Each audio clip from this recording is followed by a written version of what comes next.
자, 양문석 후보와 관련한 이재명 대표의 발언이었습니다. 국민이 판단할 것이다.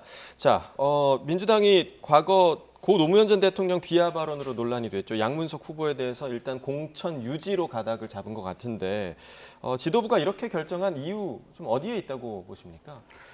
지도부라고 표현하기보다는 저는 이재명 대표의 의중이 상당히 반영된 그런 결과가 아닌가 싶습니다.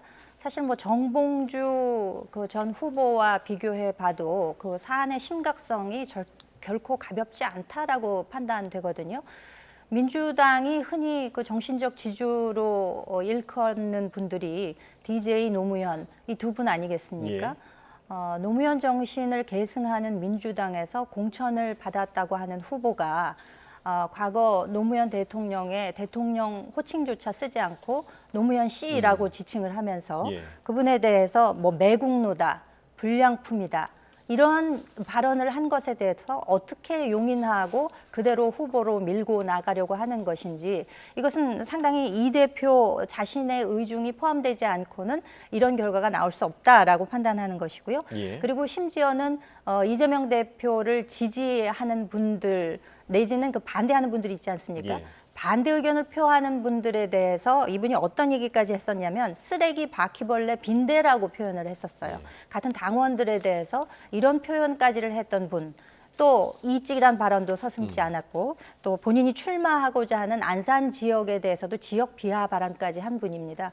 이런 분에 대해서 용인을 하게 된다면은 과연 앞으로 그 선거 국면에서 어떤 영향을 미칠지 저희는 뻔히 보이는데 아마 지도부 내지는 이재명 대표의 심산으로는 뭔가 계획하고 있는 것이 있지 않나라는 그런 생각을 해보게 됩니다. 네, 뻔히 보인다라고 얘기를 해주셨는데 이 양문석 후보와 관련해서는 공동 선대위원장들 간에서도 이견이 드러나고 있는 상황인데 더불어민주당 김부겸 상임 공동 선대위원장의 이야기를 듣고 오겠습니다. 도를 넘은 거죠.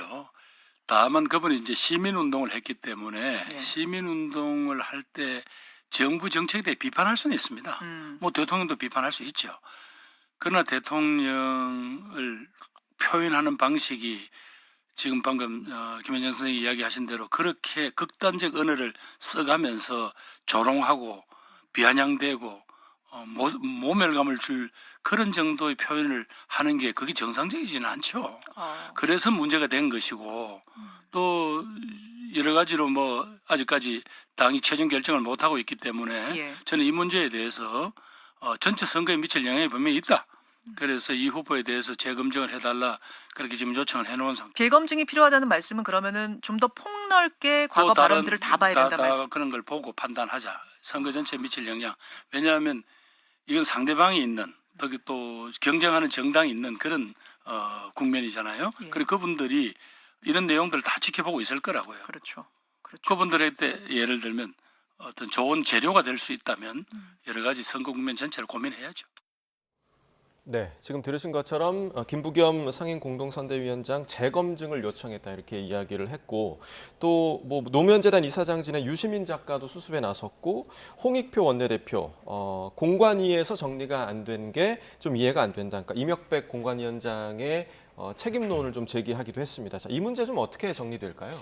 일단 이게 좀 몇 가지 의 문제들이 있는 것 같은데요. 일단 노무현 전 대통령에 대한 비하 발언 같은 경우는 이게 정봉주 전 의원이 했던 상위 군인에 대한 모욕이 될 수 있는 그 발언하고는 좀 다른 측면이 있습니다. 일반 국민에 대한 것이라기보다 이제 정치인에 좀 국한돼 있는, 물론 표현은 지나친 측면이 분명히 있었습니다만 이런 부분은 이제 저는 오히려 이 양문석 후보 관련 문제 중에서는 좀 나중순이라고 봐요. 조금 더 이제 심각해 줄 수 있는 수준이 이제 사실 뭐 과거보다는 현재가 더 중요하다고 하는데 양문석 후보 같은 경우에 이제 당내 비명계 인사들에 대해서 좀 심한 말을 한 거, 이 부분이 오히려 더 크게 문제가 될 수 있는 거 아닌가 싶어요. 사실 공관위에서 문제가 됐던 것도 그 부분이 더 핵심적이었을 것이다라고 봅니다. 이 부분에 대해서 사실 양문석 후보가 노무현 전 대통령 묘역에 방문을 해서 이렇게 또 수습을 하는 행보를 보였는데 비명계 인사들에 대한 공격, 이 부분에 대한 수습을 추가적으로 보여줄 그런 필요가 있을 것으로 보이고요.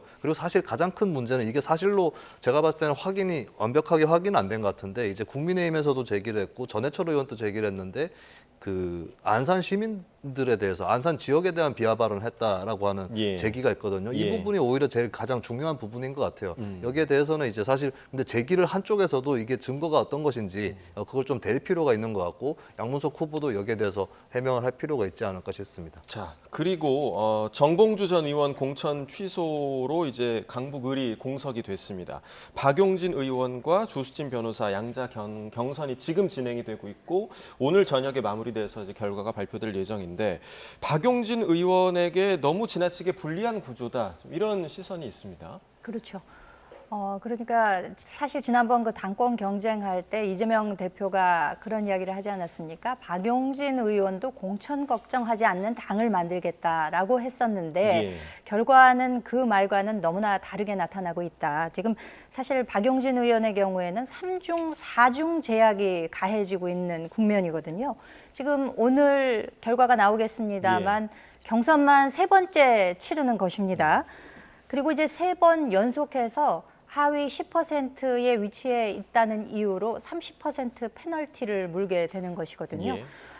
그리고 사실상 그 전 당원 투표를 하게 되는데 전국 7, 강북을 그러니까 그 지역구 3 이런 비율로 권리당원 투표를 하게 됩니다.